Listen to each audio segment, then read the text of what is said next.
Hi செல்லங்களா, எல்லாரும் எப்படி இருக்கீங்க? நல்லா இருக்கீங்களா? சரி வாங்க இந்த நாளுக்கு உண்டான கதைக்குள்ள போயிடலாமா?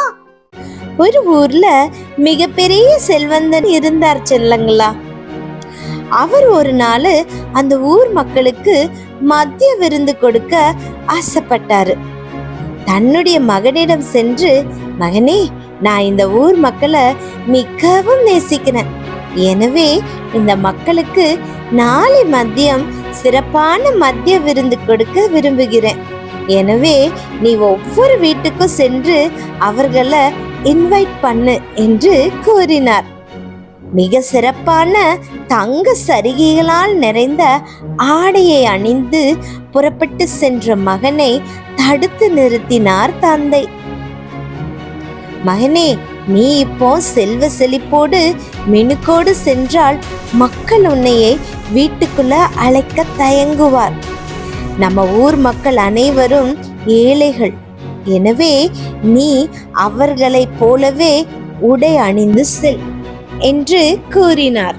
அப்பாவின் சொல்லை தட்டாத மகனும் தந்தை வீட்டின் மேன்மையான உடையை துறந்து ஏழ்மை கோலமாய் ஒவ்வொரு வீட்டிற்கும் சென்று இன்வைட் பண்ணினான்.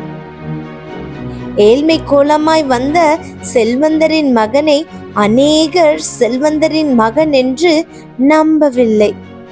செல்வந்தனின் மகன் விலை உயர்ந்த ஆடைகளோடு தானே வருவான், எப்படி இந்த கந்தை துணியோடு வருவான் என்று அவரை நம்பாமல் அடித்து துரத்தி விட்டார்கள் செல்லங்களா. ஆனால் ஒரு சிலரோ இந்த மகனின் பேச்சு நடை எல்லாம் செல்வந்தன் போலவே இருக்கிறதே என்று அவனை நம்பி அடுத்த நாள் செல்வந்தனின் வீட்டிற்கு மதிய விருந்துக்கு வந்தார்கள். மகனை நம்பி மதிய விருந்துக்கு சென்ற மக்களை செல்வந்தன் அன்போடு வரவேற்றான். அவர்களுக்கு புதிய வஸ்திரம் கொடுத்து சிறப்பான மதிய விருந்தையும் கொடுத்து அவனது வீட்டிலே அவனுடைய தங்க வைத்து கொண்டான் செல்லங்களா.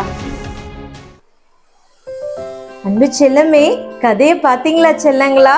இந்த செல்வந்தரோட மகன் ஒரு கந்தை துணி போட்டு போய் அந்த ஊர்ல இருக்கிற மக்களை அவங்களுடைய வீட்டுக்கு விருந்துக்கு கூப்பிடும்போது என்ன நடந்துச்சுன்னு பார்த்தீங்களா? ஒரு சிலவங்க தான் இந்த சின்ன பையன் சொல்றத அக்செப்ட் பண்ணாங்க. ஒரு சிலவங்க, என்னடா செல்வந்தர் வீட்டு பையன்னு சொல்ற, நீ இவ்வளோ ஒரு மோசமான துணியை அணிஞ்சிட்டு வந்திருக்க அப்படின்னு சொல்லி அவனை துரத்தி விட்டாங்க இல்லையா செல்லங்களா? இதே போலதான் என் அன்பு செல்லமே, நம்மளுடைய ஏசப்பா 2024 வருஷத்துக்கு முன்னாடி ஒரு மாட்டு தொழுவத்துல தான் செல்லங்களா பிறந்தாரு. அந்த தொழுவத்துல அழகா அவர் பிறந்து இந்த உலகத்தை ரட்சிக்கிறதுக்காக அங்க பிறந்திருக்காரு. அப்புறம் என்ன பண்ணாரு? அவரு நிறைய நல்ல நல்ல காரியங்களை செஞ்சிருக்காரு செல்லங்களா. அந்த நல்ல நல்ல காரியங்களை செய்யும் போது மக்கள் அது ஏற்றுக்கொள்ளவே இல்லை. ஒரு சில மக்கள் தான் அதை ஏற்றுக்கொண்டாங்க. ஆனாலும் ஏசப்பா நமக்காக, நம்ம மேல கொண்ட அன்புக்காக அவர் ஒருத்தரே பலியும் ஆனாரு. பலியாயி என்ன ஆனாரு தெரியுமா செல்லங்களா? 3ஆம் நாள் உயிரோடு எழும்பினாரு செல்லங்களா. நம்ம ஏசப்பா மட்டும்தான் நமக்காக நம்மள மாதிரியே குழந்தையா பிறந்து நம்ம படுகிற எல்லா பாடுகளையும் அவரு பட்டார். ஏன்னா நம்ம ஏசப்பா ஒரு ராஜாதி ராஜா செல்லங்களா. அவரு இந்த உலகத்துல உள்ள பெரிய பெரிய ராஜாக்களுக்கும் மேலாக பெரிய ராஜா நம்ம ஏசப்பா செல்லங்களா. அப்படிப்பட்ட அந்த உன்னதமான ராஜாவே ஒரு மாட்டு தொழுவத்துலதான் செல்லங்களா பிறந்தாரு. அதனால எல்லாரும் ஒரு ராஜா பிறந்திருக்காரு அப்படின்னு ஒரு சில சாஸ்திரிகள் தான் நம்ம ராஜாவை பார்க்க வந்தாங்க, நம்ம ஏசப்பாவை.